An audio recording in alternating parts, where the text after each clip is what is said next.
Good morning, everyone. And welcome to the planning board regular meeting on Thursday, July 13th, 2023, and it is 9:30 a.m. Would everybody please, as a reminder, I see I'm slowly talking. Would everybody please silence their cell phones?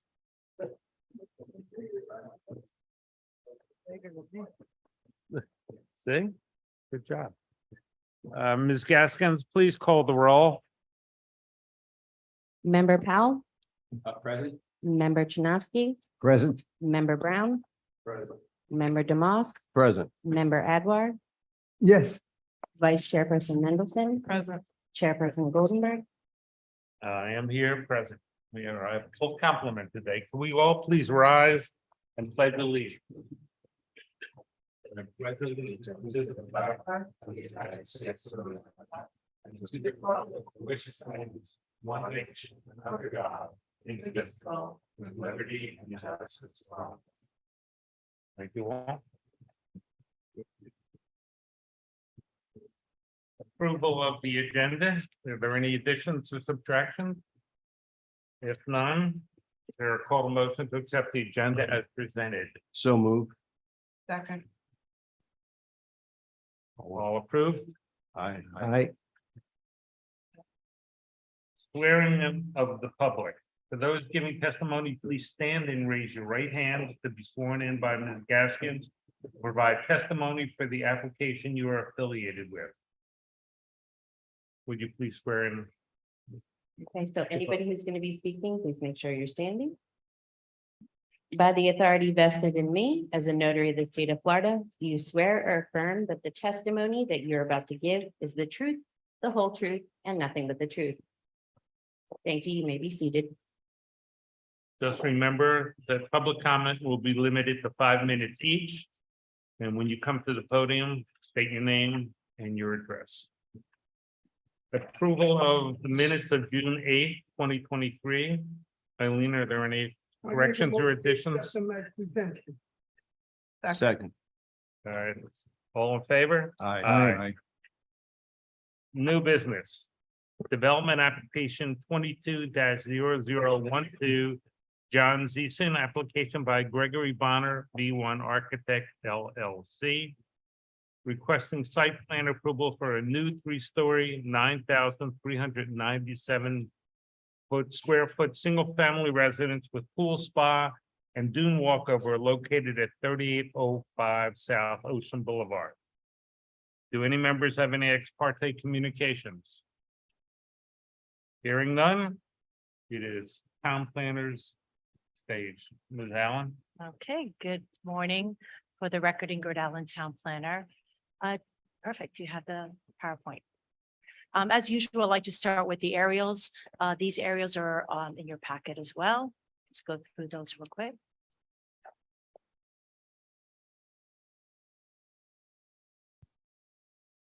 No? Oh, okay.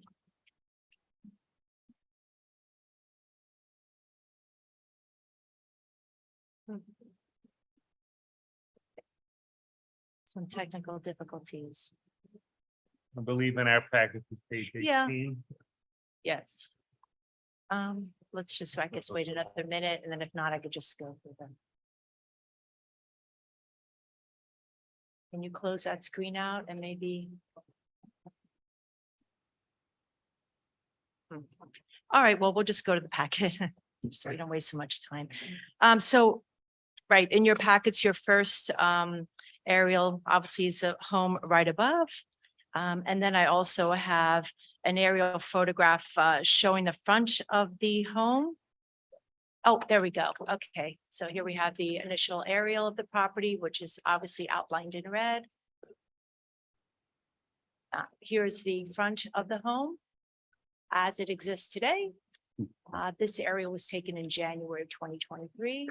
And then this is the rear of the property.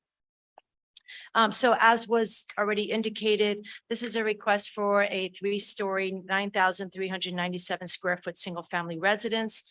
This will include a pool and a spa There's also a dune walkover. I do reference in your staff report that the planning board is required, or I should say, a proposed dune walkover is required to have planning board approval. The current home is a two-story home, as you can see, and I did reference this in your staff report. According to the Palm Beach County Property Appraiser, this home was built in 1968. So, like, older home. So this are the plans. I'll go through them. This was, of course, provided by the applicant. Now, these are the plans that are in your packet that are the 11 by 17, okay? Because there are some 8.5 by 11 plans, but those are the plans that they submitted to the Florida Department of Environmental Protection. So we'll look at the 11 by 17. This gives you a front elevation rendering. So here we have the current, this is a survey of the home. Again, you could follow along in your packets. That's existing home. This is the current driveway. And here, I know it's kind of weird to look backwards. But I guess that's the only option. This is a proposed site plan. I've called a few things out for you all. Obviously, here's the proposed residence here. The applicant has a driveway that leads up to a porte cochere and out, and then there's another driveway here. This particular driveway configuration was approved by the Florida Department of Transportation, given obviously the driveways within their right of way. So that is approved. I've gone ahead and referenced that permit number from the FDOT in your staff report. Here's a spa, the pool. This is the pool bathroom with a barbecue in the front, and this is the dune walkover. Here's the details for the dune walkover. And here you have the garage level. I've kind of highlighted here in yellow. Again, these are all in your packet, your main floor plan.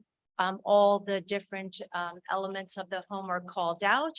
So you could see the various bedrooms, bathrooms. This is the second floor plan. And then we have the third floor plan, as well as the roof plan.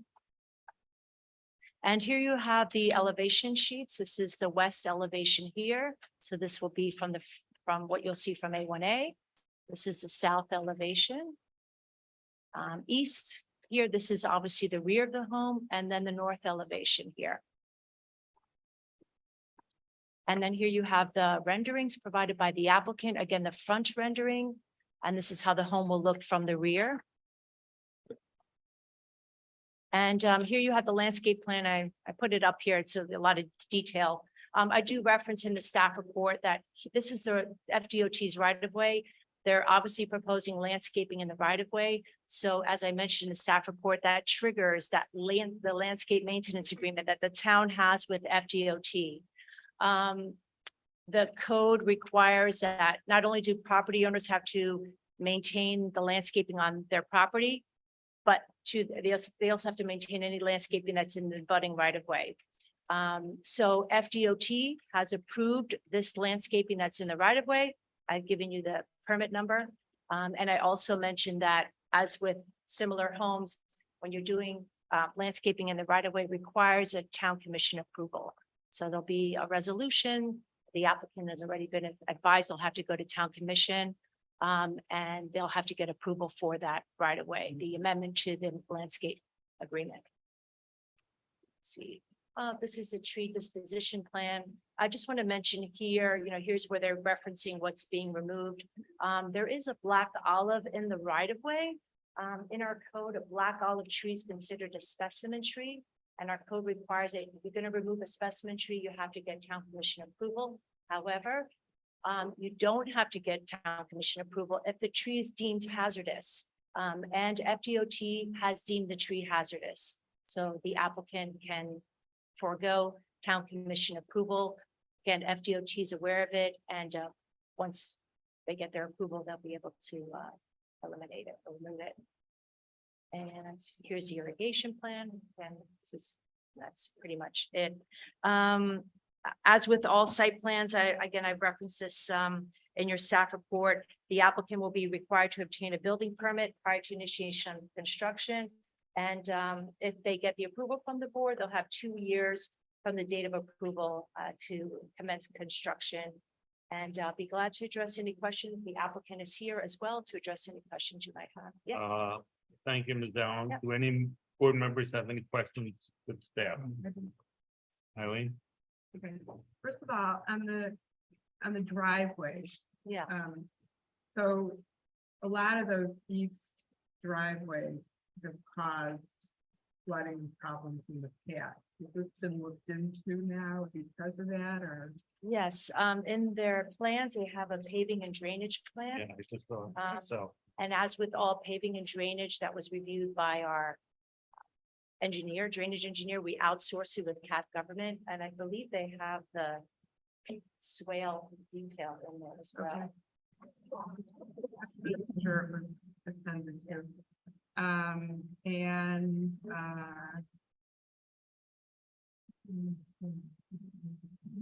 I can come back to that. yeah. Any other board members have any questions? Real quick. Ingrid, with regard of the drainage issue. Does the town have recourse if it doesn't work? Because we have seen it all along A1A where it's failed. I think you see it along A1A because obviously maybe it wasn't addressed in previous I construction. know, Yeah. just for the Again, record. the plan was, the drainage plan was approved. They provided their drainage calculations. Drainage engineer signed off on it. Okay, I guess if there are issues, the town can reach out to the property owner, but again, those plans were reviewed by a licensed drainage engineer. Okay. Right. Eileen, you have, I do. So the beach walkover that we're also approving the Yeah. June walkover. Did any other agencies have to approve that? FDEP, And they- Florida Department of Environmental Protection. The permit is in your packet and they specifically call out the dune walkover. Right. Now, in the packet, I provided some additional correspondence with FDP. The plans that they submitted, the applicant's plans that they submitted to FDP showed the dune walkover a little bit further north. They didn't take into consideration initially that the dune walkover has to comply with our building setback. So in the plans that were submitted to the town, they have the 12-foot setback. Plans submitted to DEP don't show the 12-foot. In your packet, I reached out to FTP to let them know, hey, is this permit still valid? Given that dune walkover is going to be a little bit south. They had no issue with it, which is why I included the correspondence. So when they go to build, everyone's on the same page. So it's just basically like a boardwalk kind of. Yeah. thing over it with Yeah. steps down. Walk over. Yeah, as I said, the detail is in your packets Okay, as well. any other board members have any questions? I do. Yes. Concerning turtles and lighting. Is the applicant aware of the needs that we discussed once before Yes, and about? the applicant can elaborate a bit. I know on their FDP permit, you had a lot of the sea turtle lighting attached to the permit.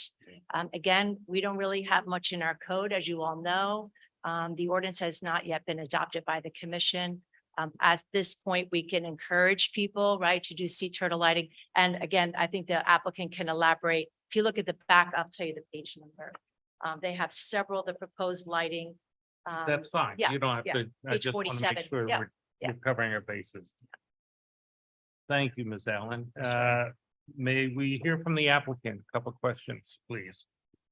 Now make your presentation. Please identify yourself. Good morning. Thank you very much. Gregory Bonner, B1 Architect, here for the owner, John Zessen at 3805 South Ocean. Just real quickly, in reference to the lighting, DEP requires, the Department of Environmental Protection requires the lighting be specific amber lighting, downlights, 45% transmission on the glass. So we comply with all of those things. Yeah, just that rear view, which is spectacular, by the way. Thank you. It has a lot of open space and. You know, the way we hear from Palm Beach County that, you know, someone's complaining or advised the county that they're not taking care of their turtles properly. So that's why the question was asked. Understood. I All mean, right, we and the comply other with the question, code as much as we. as the architect, it was brought up about mitigation of the drainage. Yes, I don't know if you've been through the town after a rainstorm. yes. Yeah, most of it drains well, except what comes off the east side of the community into A1A. And we're all a little bit concerned, or most of us are, that the drainage will end up in A1A. Well, I can only tell you that the civil engineer has designed the adequate system based upon his calculations and his requirements. Obviously, it's been signed off by your consultant as well. Like the structural engineer or any other engineer, you have to work with what you think it needs to happen per their calculations. So they're not here to defend themselves or defend the drainage, but I'm sure that it's adequate to support whatever water will be on our property. Any other questions? I think it's spectacular looking. Yeah. I live in Thank you. Toscana, so I'll see it every day. Yeah, Thank you the very only thing much. I missed will be that rainbow tree that had to come down. Just beautiful. Nicely done, nicely. Thank you. Yes. Nicely And any designed. other questions of the applicant? Go for it. Let me asking, who's going to be constructing this house? Blue Ocean, Josh Corey, he's sitting right here. Thank you. It's got muscles. Did you do some on intercoastal? On Bellito, right? We Yeah, really so can't do that I kind know, I of. know. Are there any public, thank you very much. Uh, Are there any public comments? Would you please come up and identify yourself? You have to still do it in front of the.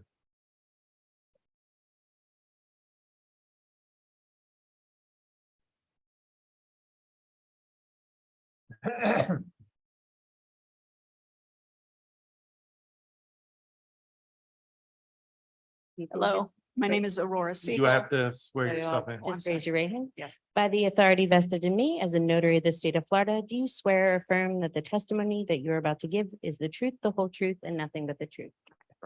Thank you. Please identify yourself. Aurora Siegel. My parents live 3809 South Ocean Boulevard, just south of this beautiful new building that's going to be going up. I was just wondering, how long do you think that will be? Construction time. Yes. Don't say that. I'm sure he's planning next week, but you know, I guess. Okay. Oh, He's not sworn in either. Okay. By the authority vested in me as a notary of the state of Florida, do you swear or affirm that the testimony that you're about to give is the truth, the whole truth, and nothing but the truth? Yes, Thank you. about 2 years. Now it's sworn in, so I think it's official now that you can hold me to the 2 years. Yeah, Zeeson's holding you there too. Yeah. Is there anything else? So what have you built on Bellito? I beg your pardon? What structures have you done on Bellito? 4425 Tranquility and 4205 Intercoastal Drive. Okay. Yeah, the beautiful homes there too. So Thank you. Thank you. nice job. We're really excited about this one. I think this is gonna. Well, it'd be It's nice. gonna be spectacular. Is it the original owner or is it a new owner? Can I ask that? A new owner. New owner. It's gonna be a nice change. Yeah, The house, a major the change. house you built in Bellito on Tranquility Drive, what was the address again? I think it's been a couple years, but I think we that were the one that goes- 4425 Tranquility. Is that the one that goes back? Like, high? No, so I think the one you're referring to is at the west end. The exposure of 4425 was directly north on the south base. Okay. Excuse me. They eventually purchased. the We're a little Can far we- afield. Yeah, can we get back on Okay. track on this? All right. Thank you. All right. vegetation? Is there, In the microphone, please. is there any provision going to be made for sea oats or dune reclaiming vegetation? I don't know. If you talk to me, I'll relay that. Okay, okay. wonderful. Yeah. Ingrid, go ahead. Yes. Yeah, no problem. So the applicant is going to maintain the existing dune vegetation that's currently on there. I advise the applicant that the town has this initiative, right? To do dune restoration and management. It's on the town's strategic priorities plan. There's really nothing in the code that demands to put, but they do have existing vegetation. If you look at that rear aerial, and that will be maintained, hence the dune walk over, right? You want to walk over the dune vegetation. All right, thank you very much.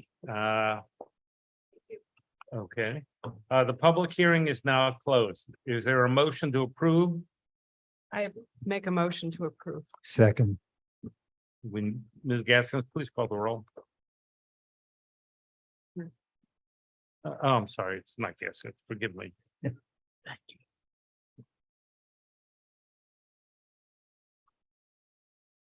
Vice Chairperson Mendelson, Yes. Member Chinovsky, Yes. Member Powell, Yes. Member Demas, Yes. Member Adwar. Yeah. Member Brown, Yeah. Chairperson Goldenberg, Yes, motion carries. Thank you. thank you all. And luck. good luck with it. It's a beautiful structure. It's- Yeah, it is. and we'll be looking for that party within 2.5 years. All right, we can continue. Development application number 220017, 3519 South Ocean Boulevard LLC. Application by Mark Hunley, Charette International Architecture, requesting site plan approval for a new 3-story, 3,997 square foot, single-family residence located at 3521 South Ocean Boulevard. Do any members have any ex parte communications?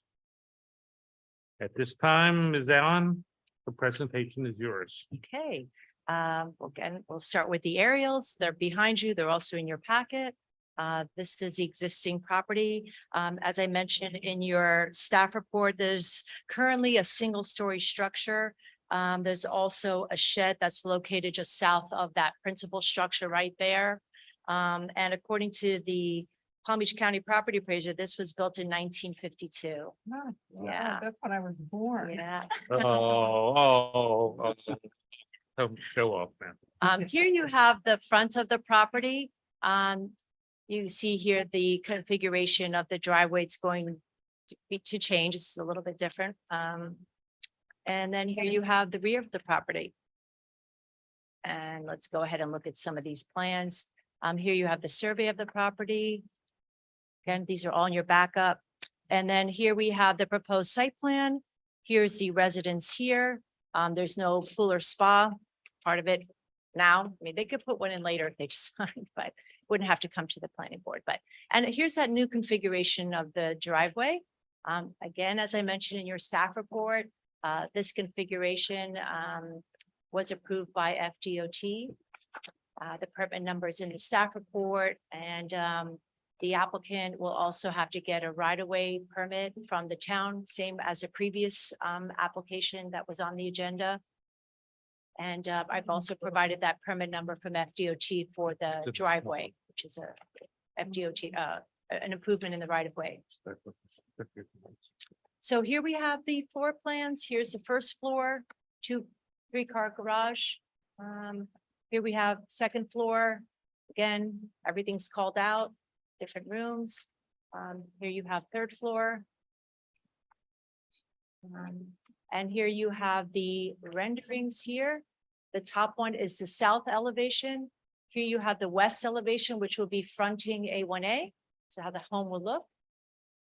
And here you have the north, which is the side of the building. And then the east will be how the home will look from the ocean.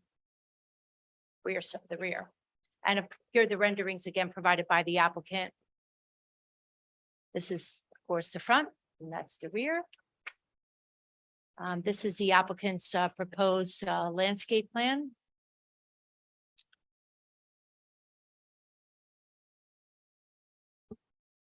And their tree disposition, what they are removing or keeping.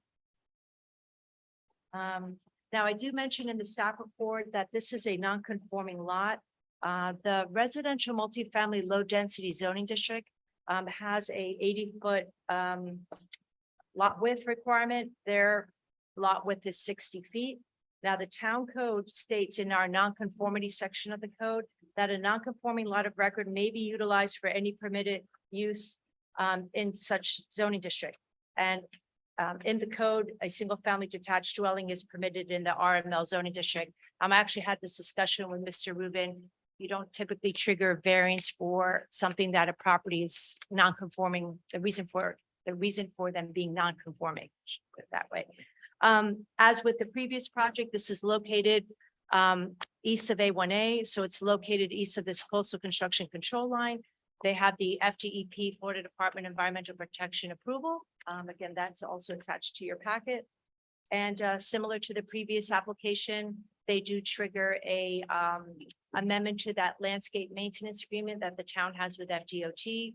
And as with the previous item and with all new site plan applications, if the applicant receives approval from the planning board, they'll have to initiate construction within 2 years.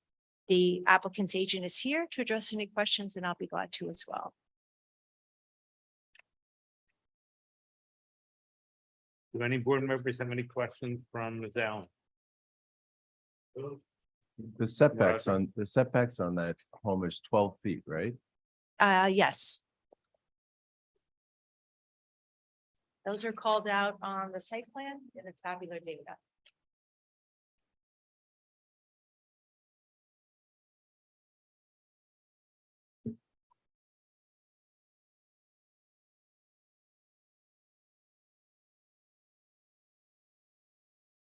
It is a fairly narrow lot. Well, any other questions of Ms. Allen? Thank you. The applicant may now make a presentation, please.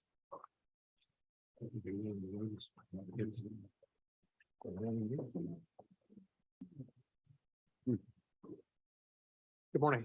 My name is Mark Hunley. I'm one of the principals at Charette International Architecture. We're the design professionals in the project and authorized agents for the owner of the project to do the presentation. Miss Allen did a phenomenal job presenting everything. If there's any questions, I'll be happy to answer, but just a nice typical single family residence on a very narrow lot that we've accomplished without any kind of setback encroachments. No variance is being applied for, no variance for the non-conforming lot. And we're utilizing a contractor who's familiar with the Highland Beach work. He's actually been doing work in Highland Beach for the past 6 or 7 years that I've known him. Even longer than that, he actually did the project just north of this property and did another one on the intercoastal side at 4200 South Ocean. Any questions of the applicant? The only question again is, you're aware of the lighting situation. Yes, sir. That was part of the DEP application, and we did address the turtle issues and picked out fixtures. And mitigating runoff. Yes. Actually, the driveway as it currently stands is extremely steep and has some issues. We're actually flattening it out and going ahead and installing additional drainage mitigation as well. Yes, sir. Thank you. Thank you. Any public comment? Hearing none, public hearing is now closed. Is there a motion to approve or deny? So moved. Second. All right, Ms. Barrett, would you please? Motion to approve. Mission to approve, yes. Member you. Demas, Yes. Vice Chairperson Mendelson, Yes. Member Adwar. Member Brown. Member Powell, Yes. Member Chinosky, Yes. Chairperson Goldenberg, Yes, motion carries. Thank you. thank you very much. Good luck. Oh, yeah, the 2-year thing. Less. Also did a good job. Yeah. Yeah, I know.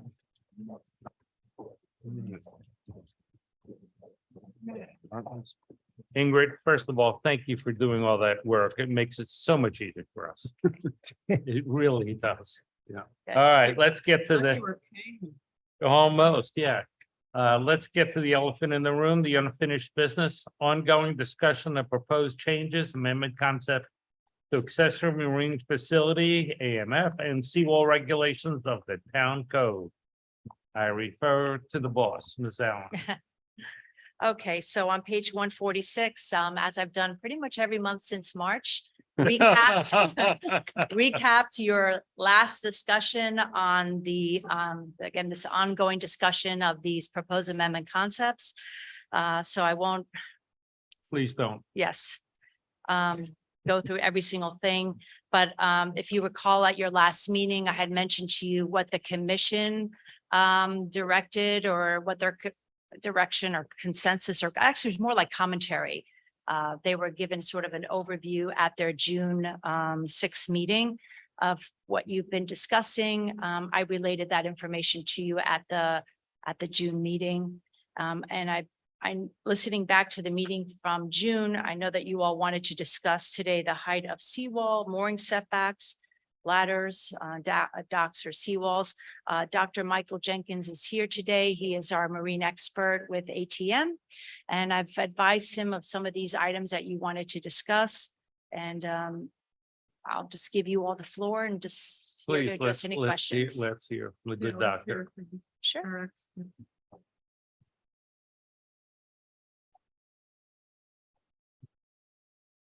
Well, welcome. Hope you're healing well. Yes, I am. I Okay. appreciate that. Before you start, I think that I would hopefully like to focus in on a couple of issues, not in general. I think we've been going round and round and round and round and round on looking at a number of things.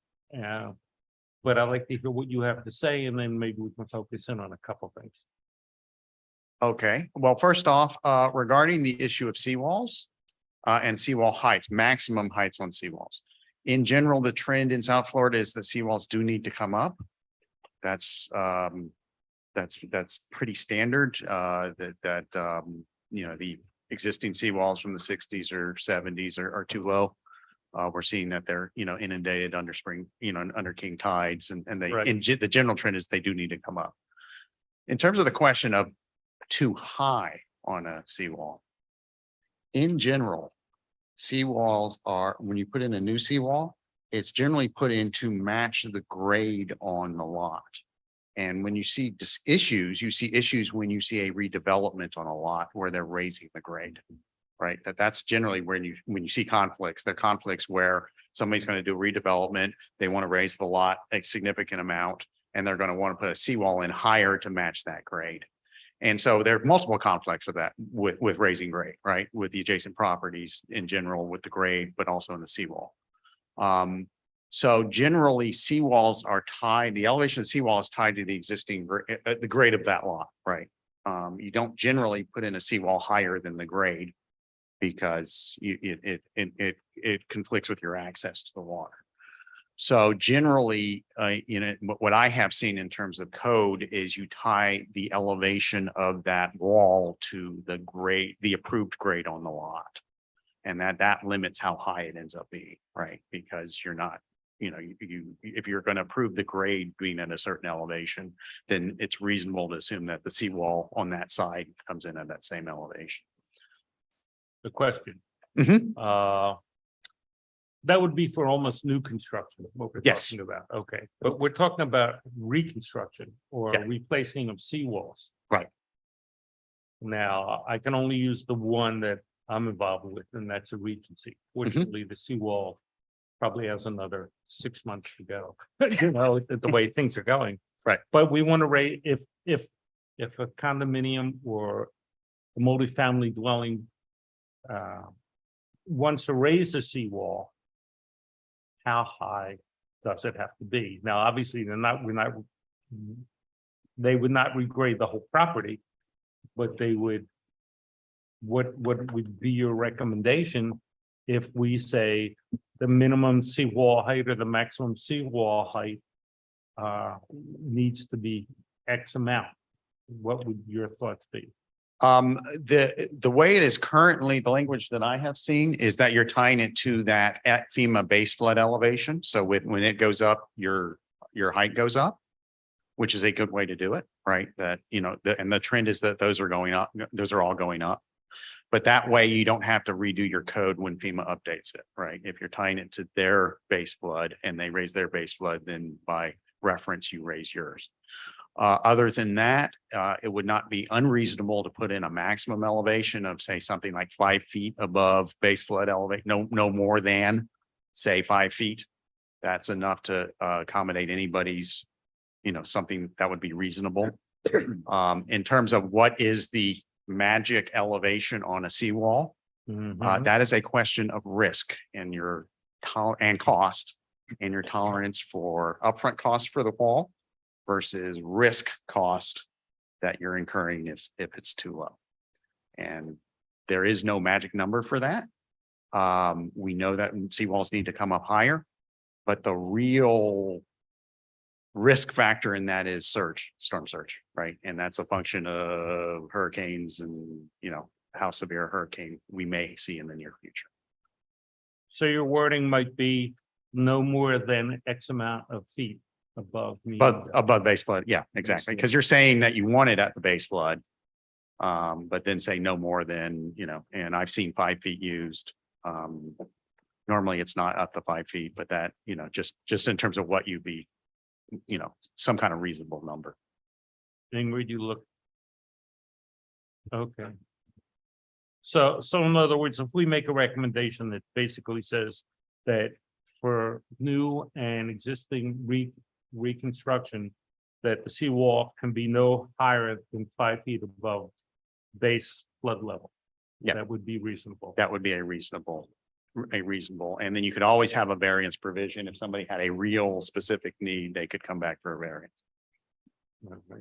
But in general, that would accommodate, the vast majority Yeah. of requests. Because we're at this point, we're throwing darts at the wall and we have no. Yeah, exactly. And again, the biggest issue where you really see conflict, it usually is around redevelopments. As I said, that's where you really see the conflict, because somebody comes in and says, I want to build here and the existing's here. And then, you get all kinds of conflicts with that. Right, and then everybody's hearing out that the water table's going up and that we have to be prepared for the future. Well, part of the issue with the water table, however, to keep in mind is this. There are two sides to the water table. There's the saltwater side and the that's not gonna be freshwater easy. side, Yeah, right? And if you start building higher, you actually raise the freshwater table in the process. So the water actually chases you up. well, and the other concern that I have, and I would think others do, is the damming effect that, if the property next to you is 5 feet above base and the property is 2 feet above base on the other side. Yeah. And it floods, it's coming into our property also. True, you have to, that's what they call flanking, right? Can it get around? Right. Can it get around? But that's also tied to grades as well, right? If you're at 5 feet grade, you're going to be better off than the 2 foot grade. So seawalls are very much linked to grade, because the whole point of the seawall is to retain material behind it, right? So they're generally linked discussions. What do you do with you've got a low grade and they have to replace the seawall? Are you? how do you- Well, but that brings up the question regarding, for that property, that's a dilemma, right? Because if your grade's at 2, right? You're low. Mhm. And your property's low. And your seawall's low. Okay, you could replace the wall at 2. But that lot is still vulnerable to flooding from that side. Right. You could raise that wall, tie in the grade, put in a berm or something like that.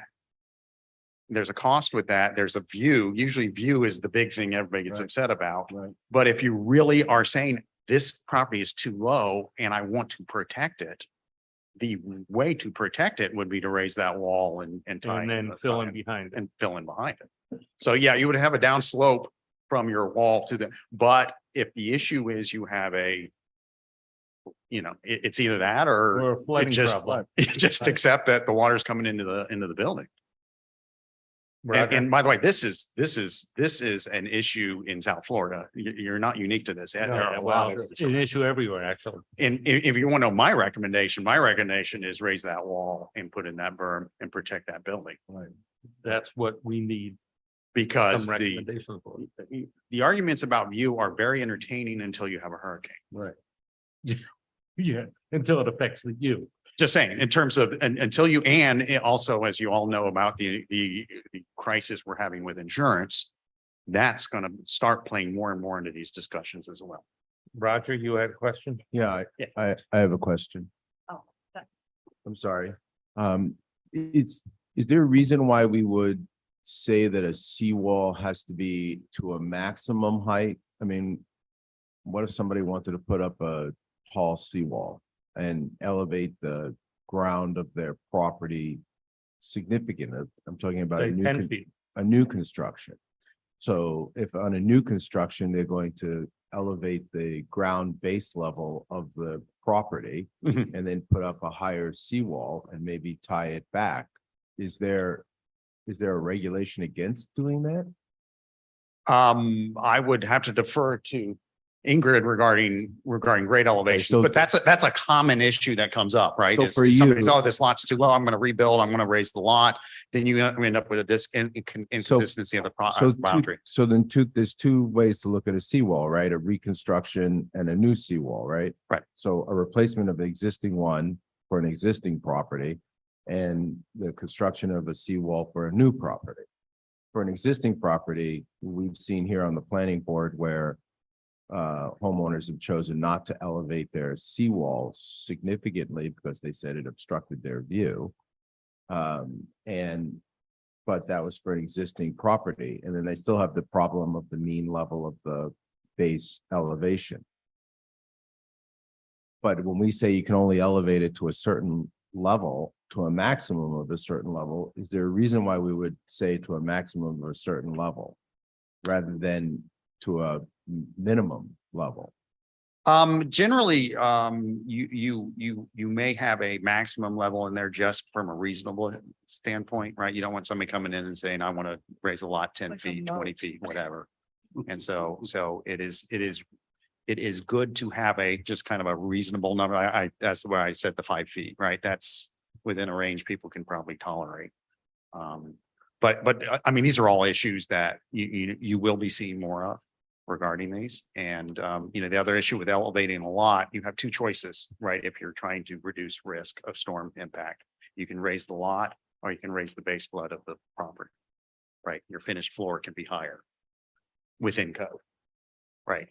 And those are all things people are struggling with because code also has height restrictions, right? So if you raise your, if you elevate The whole property's gonna be higher. your whole, the whole property's going up either by lot or if you're doing it where, as you see in the Keys, right, you have parking underneath and then, the living space is really the second floor. You're restricted then by the elevation, the total elevation on the property. So I'm sorry, Ingrid, I know there's a maximum elevation of 35 feet in Highland Beach, but is there a restriction on the maximum elevation of the base elevation of the property? That's really a question. I usually defer that to the building official because he's also the floodplain administrator. So yeah, I believe there should be. Yeah. I was just going to elaborate. This concept of a maximum seawall height, this was not proposed by Mr. Bobby, came in afterwards, right? Because the way our code reads right now, it's base flood elevation or higher. So I think that was the concern that somebody could come in and propose something really high, a moat, and say, well, I'm complying with the code. It says or higher. So that's why I think the concept or the proposed amendment to have a maximum height kind of came about. But just to elaborate on what Dr. Jenkins says, yeah, and you elaborated on it as well. We've gone out to properties, multifamily properties that were built in the 70s. They came in, submitted an application for a seawall. I think theirs was maybe at 3. They wanted to put it at like 4 feet, 6 inches. And we told them the code says it has to be a base flood elevation, which is currently 6. Right, they would lose a little bit of their view and it's expensive. They just didn't have the funds for it. So they're like, okay, we won't do it then and we'll let the next generation figure it out. But just wanted to give you some of those examples. Yeah. Understood, because I mean, my personal home is almost 2 feet base elevation higher than my next door neighbor. And the difference is like 30 years in the construction. So, I mean, I could see how that would be problematic. But there's definitely restrictions on the the floodplain and where you can build and, yeah. So the floodplain 6, Well, the base flood elevation on the west side of A1A is currently 6, it's pending 7. As Mike said, they're gonna change. All of them have a pending. Yeah. The east side is a little bit different. The base flood elevation changes on the east side. I'm still a bit confused. If we make a recommendation of no more than 5 feet from the base flood elevation, we now have amendment, we have something that says it has to be 6 feet. The code reads base flood elevation or higher. So on the west side of A1A, where's all the docks and everything Yeah. is, right? It's currently 6 feet. It's pending 7 feet. Right, That's the base flood elevation. right. So we're talking, we could possibly have a seawall that is 11 High. feet. Roughly. Again, it's up to you. Yeah, I am, but conceivably. Right, but that's what I'm saying. You could have a trigger. The most restrictive would be base flood. Or you could say base flood +5, you could do base flood +2. You could do. Okay. Right, you could, that's the discussion. But we're looking into the future, not just today. So Correct. that's The issue is the future, right. the future risk. Yeah, my kids will have to deal with it. all I'm clear, the base flood elevation, like the high tide. No, base flood elevation is the 100-year predicted water level. It's well above, it is a hurricane storm surge situation. Right? That it's in general, from a planning perspective, FEMA, their flood maps, they base it on a 100-year probability water level. So the In our typical- case, that would be a hurricane, right? We have a hurricane come through category 3, reasonably Push drift all the hit. water back What up the into water the, levels. So the typical seawalls that have been built for 20, 30, 40 years that are out there today, those are how high above the base elevation? They're generally below the base flood elevation. Base flood, they're below it. They're below it, yes. Eileen. Yeah, so, I mean, what I'm hearing is if it's the 100-year thing. for Which probably happened damage, last week. Right, but I mean, so why wouldn't you make it just the base flood and not add on extra? I mean, maybe more- That's true. And Because we've already taken into correct. account- And in the way you're writing it, you're taking into account for future elevations, because if they raise it, they raise it. So you can always, yeah, that is, I like leave it so that. Yeah. People can't build these monstrous walls. True. That would True. be really ugly. yeah, I mean, you certainly could say it, no more than the base flood elevation, which is that 100-year, and the trend is that is going up. And that's going up. And it is, as the one commissioner mentioned, most of the existing seawalls are below that base flood elevation. So if they are going to be replaced, they have to be replaced higher anyway. They would have to be replaced higher anyway, yes. In a recent negotiation with our insurance carrier, they were very bullish on the higher wall. And you will see a lot more of that in the future, yes. So what we've been asked to do by our insurance carrier is to get a professional written opinion. What would take place over the next 20, 30, 40 years if we got hit with a high category hurricane. So it has been an issue as far as us searching out new insurance. It will get even worse. If you notice the headlines this week regarding insurance carriers. Yes, this is going to be an issue with that we're going to So live in with. recommending counsel to this board, you would obviously recommend going higher. The base flood is the basis for discussion. Okay. Right? So if you're saying, hey, look, this is the best guidance is the best guidance we have, the most reasonable guidance if we're really trying to protect properties. So sticking to the base flood is reasonable.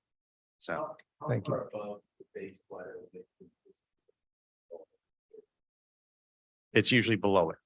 How far above? How far above? How far above the base? It's usually a foot or two. Yep.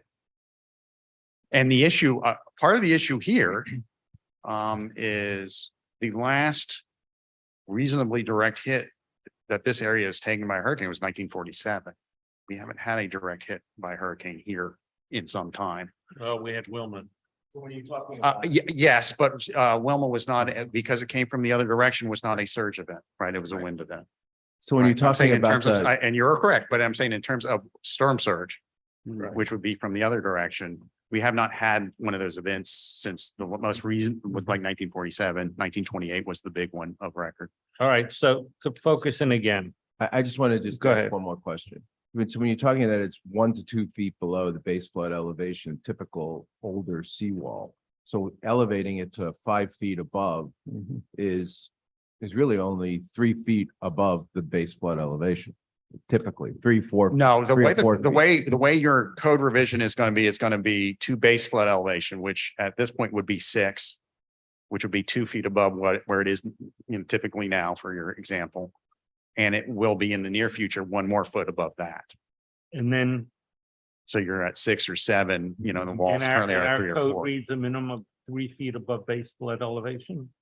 That's where I think this bit of confusion. No, again, the code reads for seawalls at base flood elevation or higher. Actually, if I can just, Dr. Jenkins, I'm just thinking out loud. The base flood elevation plus 5 feet. But that might be. I was gonna say, That I'm might be concerned excessive. about the moat. 5 feet is, Yeah, again. okay, I'm just, again, we're No, thinking what- out loud. that's and what we rolling up have our this sleeves. discussion for, please. I Yeah. understand. I What's your will, thoughts I on will that? revise my thought on that to be 1 foot above. And the 1 foot is just to accommodate if there's issues with construction of cap heights and that kind of thing. Sometimes you can't match it exactly and you need a cap, concrete cap or something. So I would say base flood plus 1. Okay, Would so be- we have some sort of. Yeah. Consensus on what we need to do. So Yeah. we're gonna drop the 5 and go to 1. You Correct, feel that that would be more than reasonable. correct. And that Protect the would, community.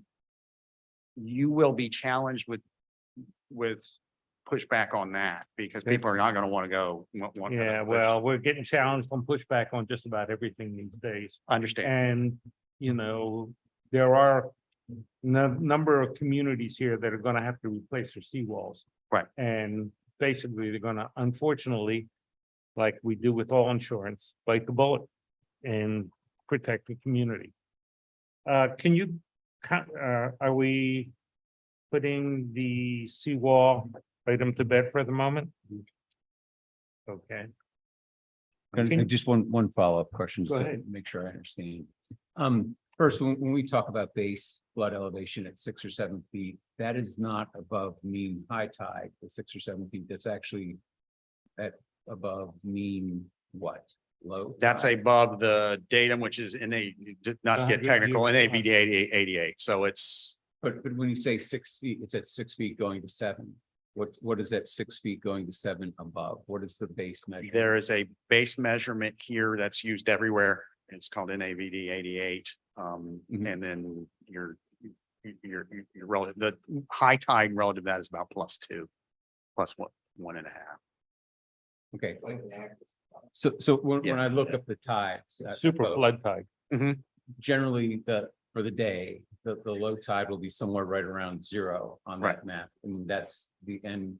NAVD 88. Yeah. Okay, and the high tide will be usually plus 2.6 to 3, Correct, okay? correct. And so above high tide, our current regulation at 3 going to 7 is 3 to 4 feet above high. Your normal high tide, it would be like 3 to 4 feet above your normal high tide. Yeah. Okay, and so adding, as we just discussed, adding 5 feet on top of that would be. you could potentially Again, have a 9-foot. 9-foot. I would revise that to be 1. Yeah, I got that, right, I got. And the 1 is main, because for construction sometimes. you need But And here- this, okay, so just the second part of the question. So I've seen in neighboring towns and perhaps maybe in some of our own where there's a seawall that comes up to meet regulation, but then they build actually a secondary wall behind it. So it's part of the landscape, it doesn't have anything to do with the seawall that then in turn makes it even higher. Is that something that we've considered or we would You're talking about like a retaining wall on the property? correct? Yeah, It would be, I've seen them it's within it almost makes the seawall part of the actual dock itself, and then right behind it will be a secondary wall that makes it higher, so it's not part of the seawall, right. wouldn't be regulated by Yeah. that same We've had some So- people do a retaining wall like for landscaping purposes, and I think we have an interpretation document here in the town which says that those retaining walls, so long as I think it's under 36 inches for landscaping, that, you know, that those are fine. Anything higher, I believe the code says retaining walls have to come to the planning board. But as, I'd have to really do a little bit more search into the code on the retaining wall, but I do remember this particular example that I'm telling you now. I was thinking Yeah. more along the lines, we're talking about a maximum, say somebody actually wants to go higher than that maximum, that is a vehicle that they could use. Right, keep in mind the town code has a maximum wall height of 6 feet. So, Behind, for a retaining wall. well, I don't know if it's specific to, I could have to read the code, but in the zoning code, it talks about maximum wall height, like if you want to put a wall on your boundary, right, between you and your neighbor, the maximum height is 6 feet. Okay. How that may apply to retaining walls, I'd have to do a little bit more research in the code, yeah. All right, let's see. Make a recommendation. Yeah, let's see if we can move a little bit more forward on this. Ingrid, could we make a recommendation, if it's agreed upon by the planning board, that there be a minimum, or how should we put it, that we want seawalls to be 1 foot above mean base level, Up to 1 foot. Mhm. up to one, Max. Up to 1 foot. up to 1 foot. No, we want, when there is reconstruction or new construction, I think the intent is to have the seawall no higher than 1 foot above base. Okay, however you feel it needs to be written. But it can't, doesn't have to be 1 foot, it can be up to 1 foot, but not higher. Okay, but here's the issue I have. The issue I have is that Joe Schmo condominium's gonna go like, well, the extra half a foot is gonna cost me another $10,000. Oh, that's, but I. We went 16 what I'm inches. saying What Yeah, I'm it's saying really is that substantial. I would be, I understand. would be happy if it was just that line. Okay, but if people want to make it 1 foot higher, up to 1 foot higher, they can, but not more. So, but if you choose not to make it 1 foot higher, you don't have to, it's just that line. What do you call it again? The base foot. The base, Base yeah. flood elevation, Yeah. right, so you'd be at base flood elevation or plus one. Or up to plus. one. Okay, That would be my, If- do we all agree on that? Yes, Base plus one. up to 1. Okay, and what is it, Roger, that you don't agree to? Let me hear. I don't agree. I think that somebody wants to put a higher seawall. I think they should be allowed to have a higher seawall. Because I have seen the floods in Bellito, which are predominantly more than they would be in other areas because the basin gets the pressure of. the Yeah, I flood. know, it just comes in. But what Ingrid said was it's because those properties are substantially below the base Flood. line now. So if you bring it, we can't make any of those people change what they have. But if they come for a permit to change something, or they're building something new, we can make them come up to the line, and if they want to make it 1 foot higher, they can. Well, you just said it can only be a maximum. Up to 1 foot higher than the line. Yeah, I But they have to be at the line. I don't agree with have that. I don't agree with that. I mean, I see Roger, water flows, I water think we- flows in an inertial movement. And when it goes in inertial movement, when it flows into a basin, it gets higher elevations in a basin. So I just don't agree with that. I think that the number should be. Roger's point is actually a higher. well-taken point. Roger, I would probably agree with you because we were advised to spend the extra dollars and go 16 inches. Where they came up with 16 inches, I don't know. But that's what we did. We spent the extra dollars. We went 16 inches higher at the advice of the engineers. 16 inches higher than the line, But I thought. 12 inches, 16 uh, inches. I How couldn't- they came up with Well, that number. that's- Never mind, it's an old joke. But I thought we had discussed the minimum of base flood elevation. Right. Or higher. Why does it have to be limited to 1 foot. I think that's what Roger's saying. Correct. Because what if you made it? Doesn't have to be. tacky And you have an 11-foot wall, But what fits? it's only gonna get higher and higher. The What water's, if built a 20-foot wall? Where do you stop it? I mean, people could just like insert. Well, we understand that. And that's what happened in the new construction of Bellito, by the way. If you look there. So you do know, we you wanna look around and see a wall of the city? I mean, put a window? Ingrid, Just to give you some backup, need help? at the public input meeting that we had on these accessory marine facilities, I had put up a slide about the maximum seawall height, just to give you some perspective. Now, Delray Beach, for example, their maximum seawall height is base flood elevation. Now, if your current base flood elevation is 4 feet, then you could go, it has to be 5 feet. That's the max. For the town of, or the village of North Palm Beach, which is comparable to the town, their maximum seawall height is 6 feet and it varies based on the flood zone. Ocean Ridge, Boca Raton, and Alapin, I couldn't find any maximum seawall height for them. Really? Okay. Yeah, Boca doesn't have it, Yeah, correct. Boca Boca doesn't have one, correct. Okay, so, And there's nobody building 12-foot walls in Boca. yeah, but So- somebody eventually will, you know that, Roger. I think also, some of you had asked us, when we went back out on the boat, and I even mentioned this, at the public input meetings. If you do no action and we had somebody tomorrow, right, come and submit this 14-foot seawall. Right now, our code allows to bring in a marine expert, so that's out of the norm. So we would bring in the marine expert, have Dr. Jenkins analyze that and see, is this a Not to healthy exceed sea- what height? I mean, I'm just curious if there was a recommendation Yeah, not to that's- exceed. Exactly. That's the only addition that I would make to it. So I understand what we're saying, but not to exceed what height? And it's really a question. Well, our other proposal was not to exceed 5 feet. 5 feet above base flood. Yes, that's what we came into this meeting with a proposal for. I just think that not to exceed 1 foot over flood level is a mistake. It's very restrictive. I just think it's a mistake. Again- People are building, look at the house that we just approved today. I mean, granted, it's on the beach, but these homes are being built, beautiful homes that are elevating everybody's value.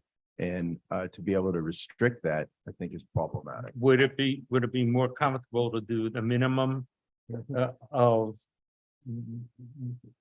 base level plus 1 foot, not to exceed the 5 foot above base flood level? Would that, Now you're forcing it to be 1 foot above. no, base level or one base level, But up to 5 feet, Len, you can. what do you recommend? Could there be if it's more than +1, then maybe that would trigger. Some sort of review. Yeah, That might be the way to do it. To guard against the walled city that Eileen. Yes. Right, Oz. I was gonna say, Mr. Brown, to your comment earlier about the height. Our building officials here, Jeff Remus, as I said, he's also our floodplain administrator, so he could probably address the question about the height.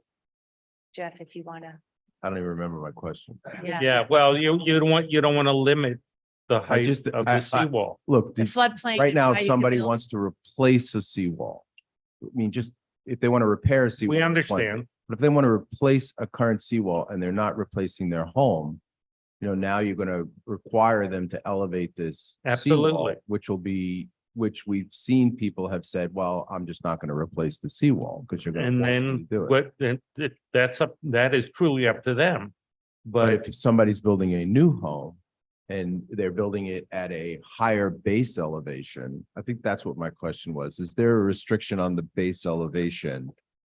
For, Jeff, a you're gonna have to be sworn in, I think, or. if you want to build a house at, what's the 35 feet is the, Okay, 35 feet is the maximum You height don't of a swear. home, but is there a restriction on the base elevation?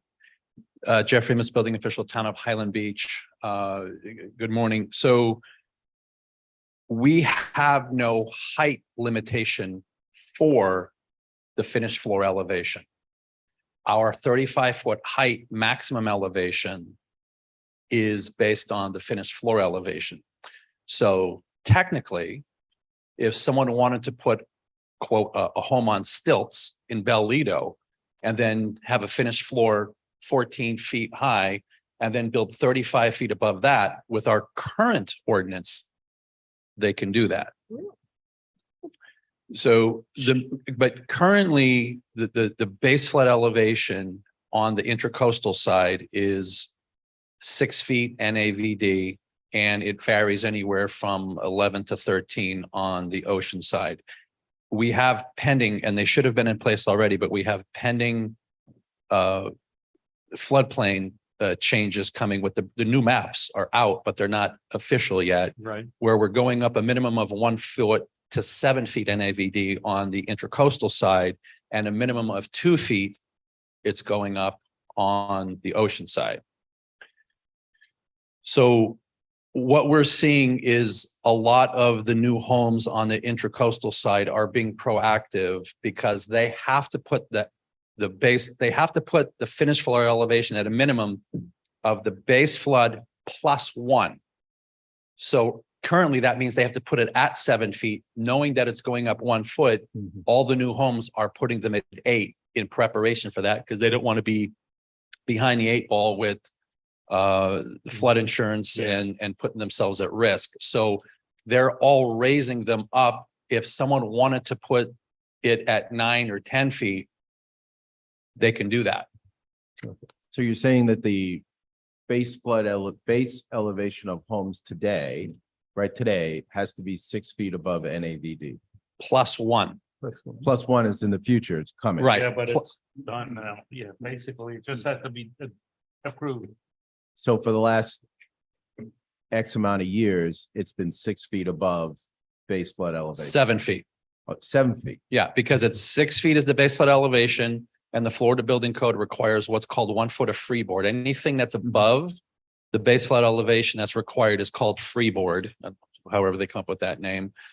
And so new homes for the last few years have had a minimum base or elevation of the finished floor of 7 feet. That's going up to 8 feet, but most people are already doing that in advance. In So a preparation. new home, just so I'm clear on this, a new home right now, their base elevation would be 7 feet above NAVD. I'm going to be technical. Their minimum finished floor elevation would be 7 feet, which is 6 feet of the base flood +1. So It's 7 going up. feet above.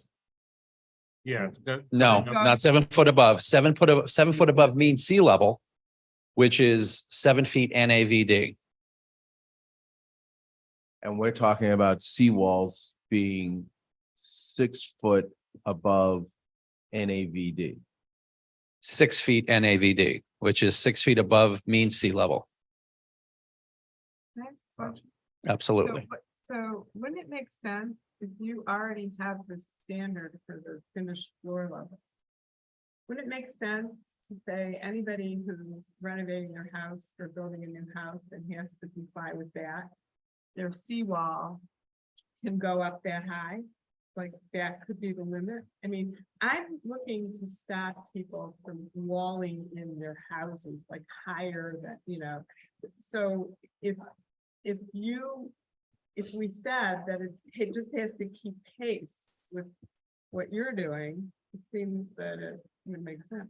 They're only going to continue to go up. The problem we're having now is that people who are replacing their seawall, we are getting some resistance from people who don't want to replace their seawall and put it any higher, which is putting the entire island at risk. Thank you. But if Okay. if they want to rehab, they're gonna have to, or they should. But they have to put it up, right? So what typically happens in a perfect world is that they put their finished floor elevation at 7 feet. Their surrounding, you step down onto your patio and then that goes out and it's even with a 6 foot seawall. That's all going up. It's going to go up to 8 and 7 eventually. All right, let's use our condos as an example. I'm at the Regency, as you know. Yep. 3912. Eventually, they're gonna have to replace the seawall. Now, they're gonna the board's gonna come in front of the association and say, we need to go to X amount of height. And it's gonna cost, if we did it at the existing seawall height, it's gonna cost $100,000. Mhm. But now we have to do it 1 foot above base flood level. No, you don't. That's Seawalls are only base flood elevation. Now. Homes, Now, seawalls are base flood elevation. The base flood elevation is determined by FEMA. That may change, is going to change. right, Homes have to be base flood +1. I understand that. I do understand that, but I'm looking at multifamily at this point. Because it affects a number of us here. Or the residents that we represent. So then the board, whoever's board it is, has to come back to the association and say, we need to be at 1 foot above base flood elevation, which is gonna cost, no, Ingrid, go ahead. No, I'm trying it, to. it has to be understand. at base flood. The seawall only has to be at the current base flood elevation, not As we base have flood it now. +1. We're talking about a Yeah. proposed. Yeah, we're talking Yeah. about proposed. So the proposed, right, this is about a maximum seawall height. So again, right now, the code says base flood elevation or higher. What you're proposing would be base flood elevation +1. Right. So you don't have to do the +1. It's base flood elevation with a maximum +1. Right. Okay. Okay, That's This one- okay, so yeah. that's what we're trying to understand, but if the Regency, and it's the only one I can use right now, if the Regency is below base flood elevation by 6 inches, 8 inches, whatever it is, because of the time of the construction, they now have to come up to base flood with a maximum height of 1 foot above base flood elevation, if we pass this proposal. If you pass a proposal and Yeah. it's passed by, then you would only have to go to base flood elevation, but you would be limited to going to a maximum of 1 foot Right. above that. If you choose to, that's your option. I understand. Right. But that would also protect, Well, how long has the base flood elevation been in place? This current, This current one, it's going to be about 6 years or 5 or 6 years that we're on with this one. They'll go 15, 20 years, but things are changing more rapidly. This was supposed to be in place in 2020. And because of COVID, there were delays. Palm Beach County created a delay because they were fighting some of the changes. And that's all been ironed out. And now we're just waiting on an actual implementation date. so using his example of the Regency, let's just say its seawall is 2 feet below the current base flood elevation. I'm making that assumption. Yeah. So he would have to go up 3 feet on his. no, two. No, 2 He would feet. have He'd to have to go go up 2 two feet, With a maximum maximum of 3. correct. That is correct. Up 2 feet, maximum of 3. That, Right. it seems reasonable to me. You know, and if someone in Bellito Lagoon decides that they need more, they can come to the planning board for a variance. Is that correct? actually, I have a question for Mr. Rubin on that. You know how some of the seawalls are outside the property line? No, that's a whole other. I know, but just in case that's the scenario. Would there be an issue with getting a variance for something that's That's outside? outside your property line.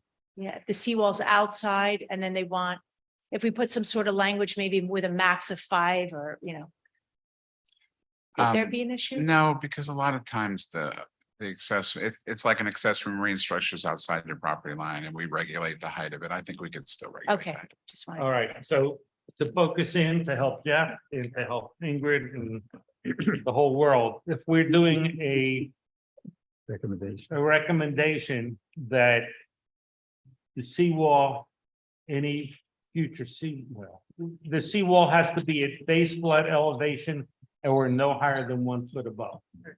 That sounds like what was And be up proposed. to 1 foot. Right, so and then it's up to the home or the association to decide with their insurance company and their residents if they want to spend that extra money.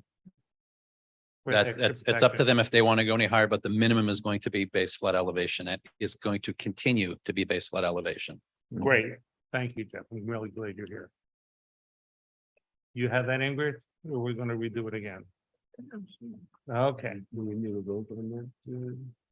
Do Are we, we voting? I have a But Eric, procedural just so you question. understand, Okay. the base flood elevation is at a certain height. Right. And the base of a home that they're talking about is base flood elevation plus. yeah, I don't think that, yeah, I understand that.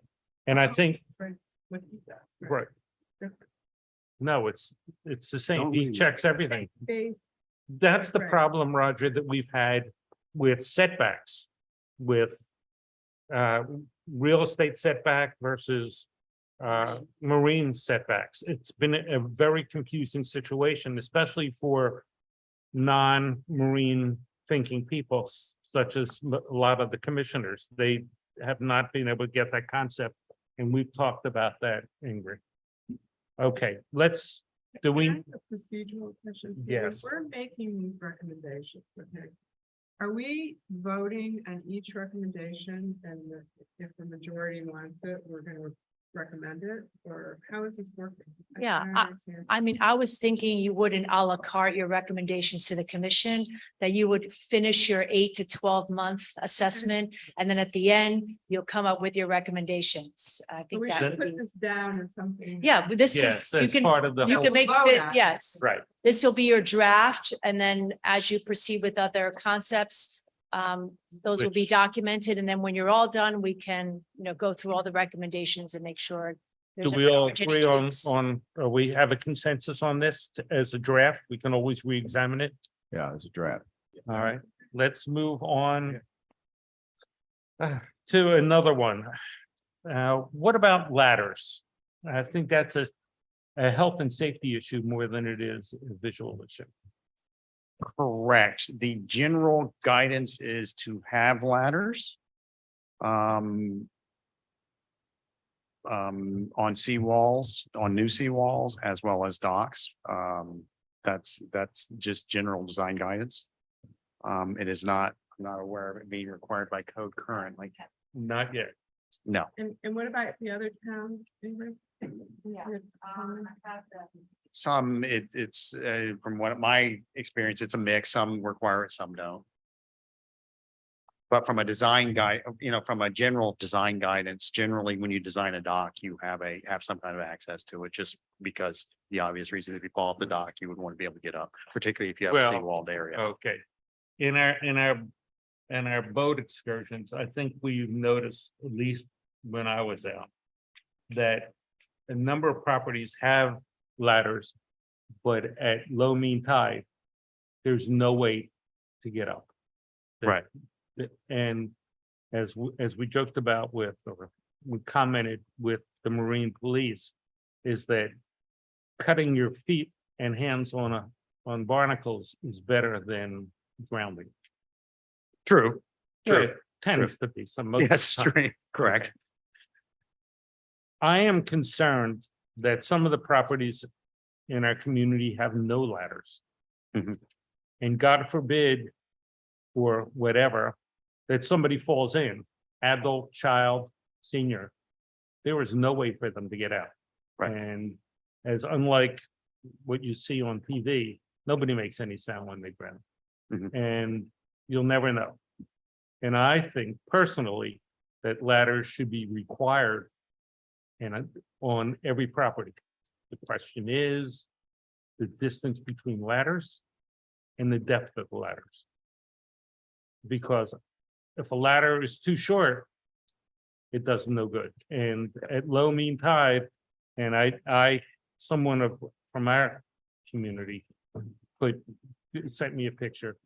It's that far short of the water, which even I, in my senior age, could barely grab hold of. Right. So I personally, and I think Harry is of the same mind, want to address the ladder situation, and then the distance required between ladders and depth of the ladder, and should we not make that a grandfathered situation? Because it's a safety issue for this community, and this community is a boating community. Regardless of what anybody might say, it's water-based community, and we need to protect it. Eric, where I was challenged, we've had ladders we just went through this renovation. Right. And our ladders are at the end of the pier. Where we're challenged right now by some of the community owners is that the ladders might have been in the wrong location if you're a boater. So as they're bringing their boats in, they're simply saying to us, It's in the way. it's that ladder that you put at the end is not giving us. the- Right, because it's where you want to more. where you wanna No, post well, out, no, yeah. they're at the end of the finger piers. Correct. But that's. Boater's a boater, you know, as Roger would testify, you know, there's good boaters, there's bad boaters, and I had to put new ladders in my home and I was required to put in 2 ladders on a 100-foot lot. And they told me that I was required to put in not a fixed ladder, but a ladder that you just push up on and it drops Right. down another 3 Right. feet. Is that a requirement to use that kind of ladder? No, but they're very common. That's what I'm saying between the fix and Yeah, that. the The main issue adjustable ladders. is if you can keep it out of the water, you don't have to worry about it getting fouled by a foul, right? Right. And maintenance is better on it. Don't know. I mean, that was, There's nothing right now in Highland Beach, so where would it have come from? they were, What was maybe, the day? I have no idea. I mean, But- the engineers, it is not unusual if it's an engineered structure that the engineer says, hey, I spec this because. Maybe it's it was a design guidance. recommendation. yeah, and you know, it makes you feel more comfortable too. You have a kid come in, fall in, and at least you have a ladder But to grab hold. If we're putting in ladders, I mean, to put in the ladder that you just push up on and it drops down 3 feet, I think that is something. Right, that's the adjustable ladder. Yep. That's the other thing I wanted to get into, but I would like to have some input, not on the finger piers. I understand that. That's where they're normally based. But I'd like to have some recommendation because where then next concept is, you know, docks and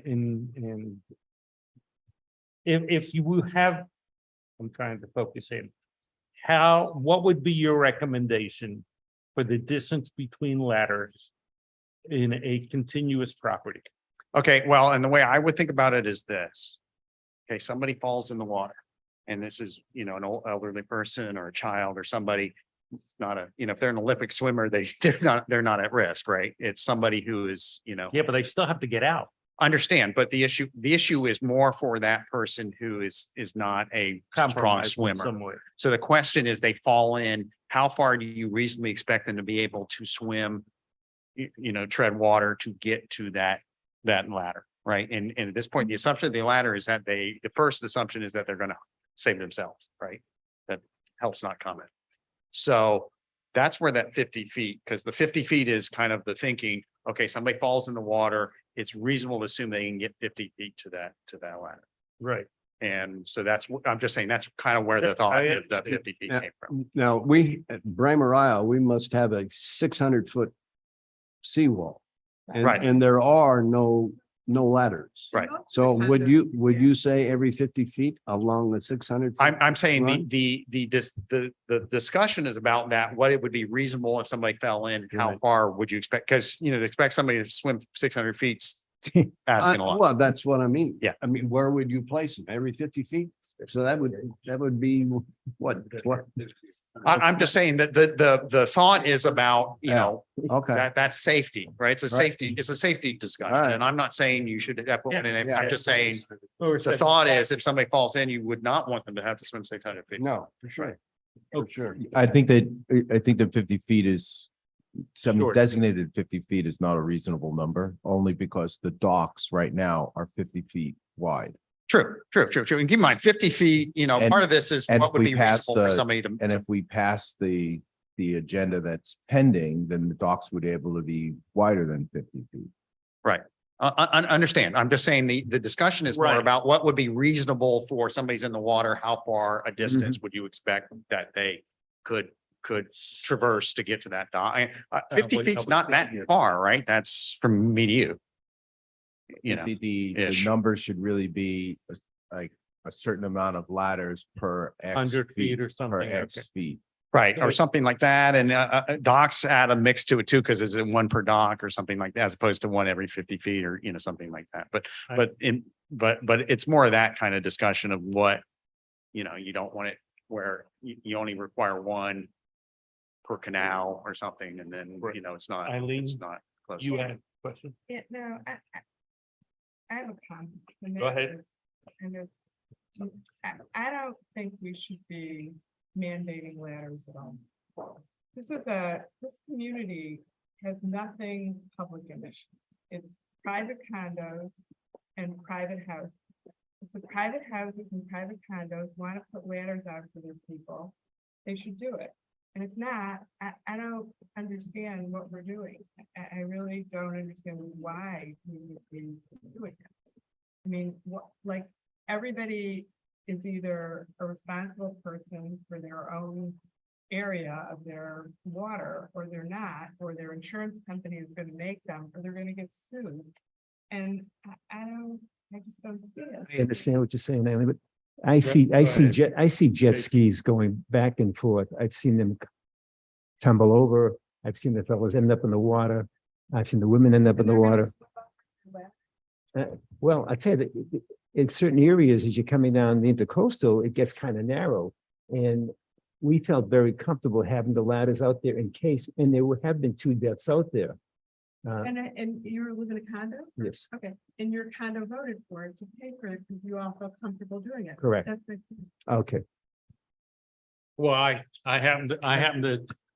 would like to say that I'm for less government interference, but at the same time, I think this is a safety issue, and I think that a lot of associations in the past have sort of turned a blind eye to that safety issue for the dollar issue. And I'm concerned that they're allowed to do it as of right now, but not unless we recommend that they put the ladders in. And I don't know if this board wants to have a consensus to do it or not do it. That's why this discussion's going on. Harry? In the age of the wave runners, you can't believe, I look down on the intercoastal and how many times they fall off the wave runners and another boat comes by. My building does not have a ladder. Many years ago, we wanted to get ladders, but the Highland Beach said you have to apply for it. And they didn't want to go through it. Meanwhile, we don't have any ladders and we have a lot of accidents. A lot, especially on the weekend. Thank you. I would certainly say Highland Beach should not prohibit it and make it hard to get. If you want to do ladders, we should say that's an easy thing to get. You don't need a permit. But I stopped short of saying everybody has to put in. How many would you have? Like 600 of them? I saw No, that. that would be, Right. then he'd need 5. If we passed it in 100 feet, And 5, how is it gonna help save people? They can- grab hold and get out of the water. And Ingrid, I think we had a discussion Yes, on The the boat permitting. about whether they do need permits or not right. for ladders. And by the way, I put up what other municipalities have as far as letter requirements Yeah, but behind you. I'm not so interested. Okay, in- just for what it's worth. Yeah, Yeah, I did talk to Jeff Remus about that. Right now, if somebody wants to put a ladder, they don't require a permit for it. But if it's something that you're going to mandate, then possibly there would be a permitting process. I mean, it's a possibility. We'd have to work it out, work through that, but right now, there's no permit required to install a ladder. And again, you could see from some of these like Boca, a lot of these have the minimum ladder, it says extending from dock surface to 2 feet below the mean low water. So that gives that a little bit more length. well, personally, I think they should have permit ladders so that this community has a way of monitoring what's going on. I don't think it should be a difficult situation, but at the same time, if the Regency wanted to replace their ladders, they're way short of the 2 feet below mean low tides. So it would be a way to quote unquote stop them from, and I don't mean to use a Regency, but any community from cheaping out, so to speak.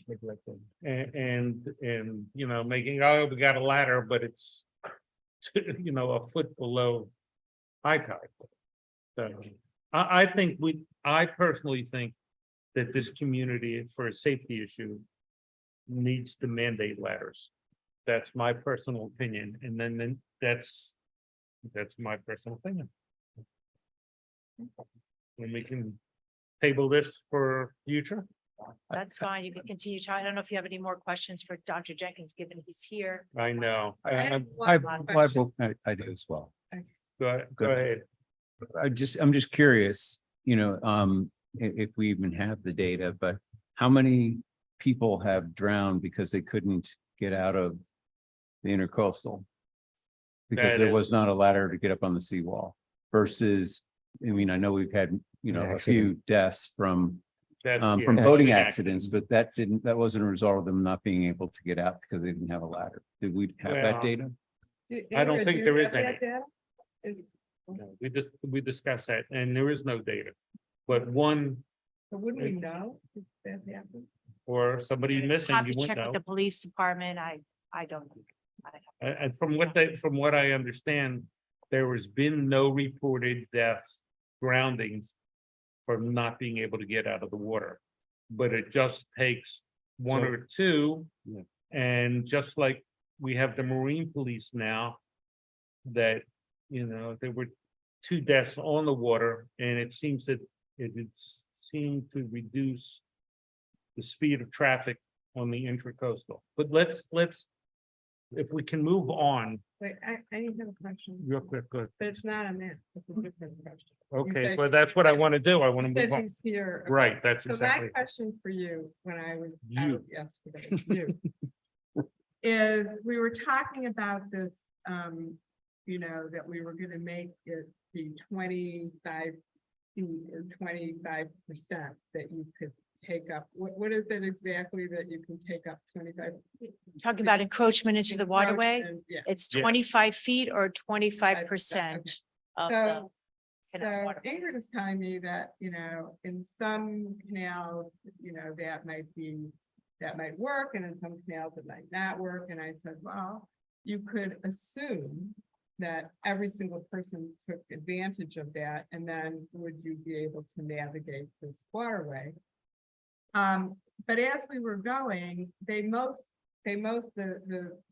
officer who was driving us pretty much said that any boat could get through here anyway, even if everyone took advantage of it, except for one, Right, that last and one, Russell. the last one, that small. The Boca Highland. Yeah. So I said, well, if you could make that one less, okay, but then they'd say it's unfair, and it probably would be.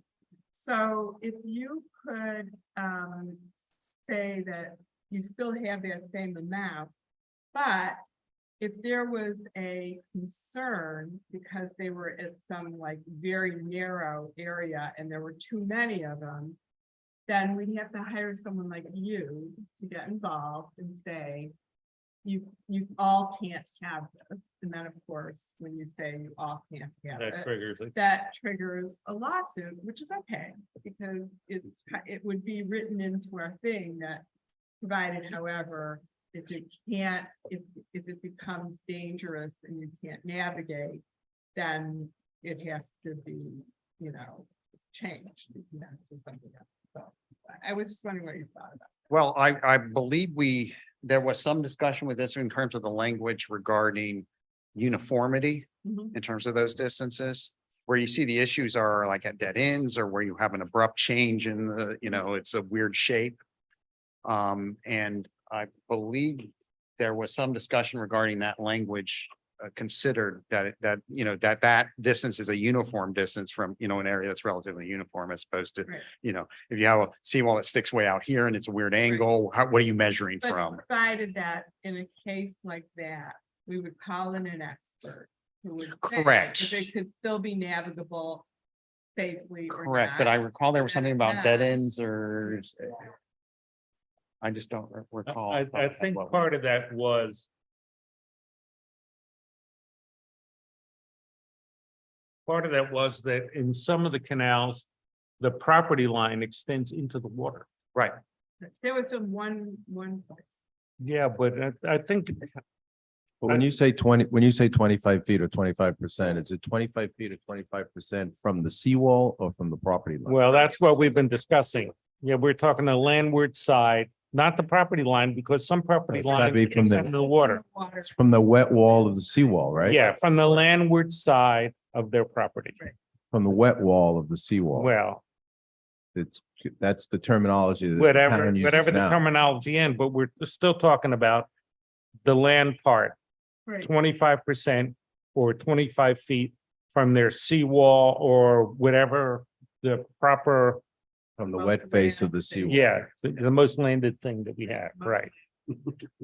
Okay, so we're all in agreement on that. Yeah. Oh, Right, I Pretty just much. wanted to know, you know, you thought that it's okay to make the proviso that someone has to be called in the case where. If there's a unique circumstance, it is best to have an expert because that's also the one that if you're gonna get sued, that's the one you're gonna get sued Right. over. You need to have the expert. And you need an expert to rely on so that. we Correct. can Sue you instead. Yeah, which would be much easier than us. Correct. Sorry, Lynn, we're taking some work away from you, but. All right. So it is, so what was your answer, But yeah, doctor? calling an expert. But the general language is pretty standard language. It works for the majority of the instances you're gonna have, the What 25. but we're gonna have to change the language. Yes, because it has to be the landward or wet, Right, Wet face. the wet face. no, I of- agree with that. But that can be changed. I mean. Yeah, well, that's- exactly. So. Yeah. Yeah. All right, I was gonna say it's That's- proposed with, from the Right. property line, but then there was issues with, Right. right. given the property line. All right, so we're semi on agreement with that when we can move forward at this point. You have that as a. Did you write that? We have that as on record now that that's one of the proposals? Yeah. For, You mean the 25 feet or 25%? Right, from. The wet face of Wet the, face. right. yeah, that's Subject the, To an expert in your situation. got it. Well, that's always a variant. Anything else that we should discuss today? I know there was some questions regarding moorings. There were, and they were brought up by me, but then. Someone I know who's quite the expert said, don't be touching that. Okay. So and that was tied into docks. Mhm. It was tied into docks. And we had talked about, oh, the setback for this and setback for that. And then it got convoluted between, if this is for the record, so I wanted to repeat it, convoluted between land setbacks and marine water setbacks. Mhm. And I think Ingrid has made a note to explain that to the commissioners more specifically, that we're not talking about land setbacks. And then Ingrid brought to this board a very valid concern that there are multifamily associations and groups that have docks that hold net to their property. It continues. So, Right. So that was one thing I wanted to bring up. When you said, do we have anything else to bring up? So two things I saw. One was that, and I would, I would make no setback rules for those continuing. And I have to agree with that. And I would make no setback rules for condos. Because there shouldn't be any, I mean, the condos have a lot of people, they have a small amount of dock space. I wouldn't do that one where it's a minimum of 5 feet. I would make a minimum of 0, like, let them do what they Well, want to do. just don't do anything. Yeah, that, Leave them, that was my observation also. condos are different than private houses. Right, and I still, I don't see where there's any need, Roger, for a private home to have a setback for their dock. You need a- I think that, it's your home. It's your property. As long as you are not interfering and moving across to your neighbor without their express written consent, then stay off it. That's my attitude. So you would have no. side Just let it go. side setback. No, no side setbacks at all for docks. Roger, I'll reserve comment. why, may I ask? Because I just think that if the dock is allowed to go 5 feet beyond the wet face of the seawall. So right now, the restriction is 50 feet, and I think that the I'm proposed, confused. You have to say that so that I understand. the dock is allowed to go, 5 feet into the water in depth Yeah, I understand. beyond the wet face of the seawall. And right now, the restriction is 50 feet with a 25-foot setback. Correct. So the proposal was to reduce the setback to what was 10, I think. to at one 10 point. feet, to 10 feet. I don't think that that is unreasonable. I think, Well- that I, Side setback, I think. See. Isn't that the side setback we were talking about? Yeah, but for 25 to docks. 10? for the dock, So let me clarify a few things. First of all, just with regards to the docks. Right, there's a section in the code that you can extend your dock 5 feet into the water, but that's for waterways, canals, lakes that are not regulated by Army Corps. Everything in the town is regulated by Army Corps. So after that provision, there's another provision that says, if it's not, if it is regulated by Army Corps, how far you can extend into the waterway is up to the Army Corps. So that's the regulation. Whatever Army Corps allows, that's how far you can extend in, given they regulate everything. Now, with regards to the setback, right? So let me make it very clear for the board, as I will for the commission too. There's such thing as a building setback when you build your home, then Right. there's the accessory marine setback, right? So, I.e. docks, pardon? i.e. docks. Docks and boat lifts, Right, okay? boat lifts, Boat lifts right. as well. Yeah, So but now you're sounding like you want to pull out docks. Correct. Only, okay, because accessory marine facilities, remember the definition is Yeah, I a understand variety that. of structures. But I right? think it's important. I think it's important that docks be separated because I think because if you don't have a setback for a lift, they can put the lift right at the edge of that property. And So, yeah, I mean, Let- that was 25 feet, right? Right, Before for you could single put family, the dock. Yeah. depending on the lot width. And she said that the discussion was making it 10 feet, which. is- Townwide, regardless Right. of your zoning district. So Right. why don't we just make it like 20 feet or? 15 why do feet? we, yeah, but why do we have to? I personally think we leave docks, excuse me, as a separate issue. And a dock is a dock and it can go right up to your property. My concern, being a past boater, no more blood or anywhere cleaning the boat, is that a lift or accessory marine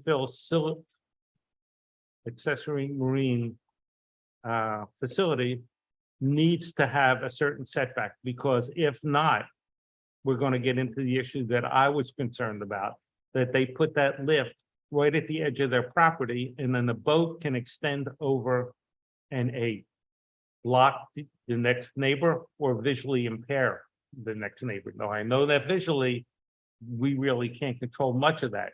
But if we bring the lift back to a certain setback, it will help protect that. then you need to bring the dock. No, it would dock, where you have the dock, which is, if you have 100-foot property, or let's say 200 property, you have a 200-foot property and you're entitled to put your from 0 to 200 feet. But then if we don't separate it, you can put your lift between 200 feet and 30 feet or 70 feet. So when the boat gets lifted up, you're visually, or the boat can extend over into the other person's property. It's easy. No, you put the dock in first. The dock is separate. You can put a lift right on the seawall. Yeah, you can do it any way you want. But the bottom line is, my concern is that if you don't do a setback for accessory marine facility, and separate the docks out, then you have a control over whether it's 10 feet or 20 feet. So how much feet would you make on the sides for the? That's a discussion for, that, I think that needs to be a discussion that we have next month. I don't think that is the doctor's purview. Right now, it's 25 feet. I think mean, that's very restrictive. so you think that's too much? Yeah, It should be I like think 15. 10 feet, something like 10 that. feet, 10 feet is reasonable. Yeah. Yeah. 10 feet. Okay, but I'm just trying to get us to focus in on a few things. And I think we, as Eileen said, let's drop the docks. Let's keep that out of the system if we can. And you can say nothing, basically. Is there any agreement or disagreement? Yes, what you're saying is that we should be more sensitive to the abutters. No, I'm saying that we have to not be more sensitive. We have to control the abutters from going from one property to another property. And the way you do that, again, Roger is the current voter here, is to move their lift from either managed into the seawall or into the dock back away from the neighbor. So then it Side should setback. Say 25 feet, because that's more room for the neighbor not to have it. on Yeah, top but of him. it's, as Roger said, it can be too restrictive. If you have a 60-foot property like the one that we just did, and you say 25 feet, you're limiting the boat to a rowboat at that point, and that's not fair either. It's the little. Yeah, but it's the boat. It has to do with. Well, the the- setbacks change when you go under 100 feet. Yeah, Right. but you know what, you understand, just use. Yeah. as an Between example. 10 feet is- 1570, it's 15 feet, 25 single to- family. 25 to 10, I think is like. too But big- 20 Big a jump. I think. 10 feet is not unreasonable to have as a setback. Right. You know, right now, you can't have your boat up on a lift and have the boat going Right. over the property line anyway. So it can't go over the property line. Your neighbor's gonna complain and they're gonna be required. There's somebody right now in the basin whose I know. boat went over the property line and they went and rented a space in Delray, a slip in Delray to be courteous to their neighbor, whether that's the case or not, I don't know, but the neighbor complained. But I don't think 10 feet is unreasonable as a setback for accessory marine facilities. I have one more question. For you, sir. Good doctor. Good doc. Ingrid was showing me jet skis on boat lifts and I mean, that whole rule, I can't even get into my head why we have it, that it can't be higher, that it makes no sense. But in any event, she was saying that already somebody got a variance for it because the boat lift is higher than the jet skis, because the jet ski is little and it can't, I mean. and it Right, they're can't right go next to each other. high enough To go higher. Right. To get it out of the water. So I said that for us to make a rule, have a rule, that it doesn't work in the real world, to me is ridiculous. So I would exempt jet skis from that boat lift having to be higher than the thing rule, because they can't find the lift that does that, and every single one's gonna come in for a variance, so why should we, let's just exempt it? Correct. The way it is written was really written for a boat A boat. with superstructure is the way it was originally. It wasn't really intended for Okay. jet skis. So I wanted to hear you. Yeah, it I wasn't think really we should get intended for rid jet of that skis. jet ski. It is now 11:18. I think we've beaten our gums up enough on this at this moment. Is there any other agreement or disagreement with that statement? No. Okay, so why don't we thank the good doctor? Thank you. You're very welcome. Appreciate it. All right, and even though you're, Even though what? his TV show was canceled, The Good Doctor, but it is what it is. Oh, yeah. Everybody's on strike these days anyway, so Thank No, you they for will helping. it's game shows or Netflix. So you got two choices. Ms. Allen, do you suggest anything else that we should be discussing at the moment? Again, you have in your packets the list of amendment concepts. So for your next meeting, if you want to tackle some that you haven't, I could put it in the next Can you memorandum. do me a favor? Yeah. As well as the board? instead of having, you doing all the work of laying all of this out, if you give us some bullet points on what we sort of discussed and what our, thank you, doctor. That we sort of discussed, so we can continue on where we need to be, and then maybe by the, in this fall, what I'd like to see maybe is have maybe another large meeting and explain to the folks after the commission looks at this, if you want, what we're proposing, and have us get stoned by everybody in the community. Okay. So Eric, are we in the right timeline as far as communications with the commission is? I think we are, and what I'd like to do is, once we have our recommendations, maybe I can present them along with Ingrid, if there's any other questions. Me to the commission. Yes.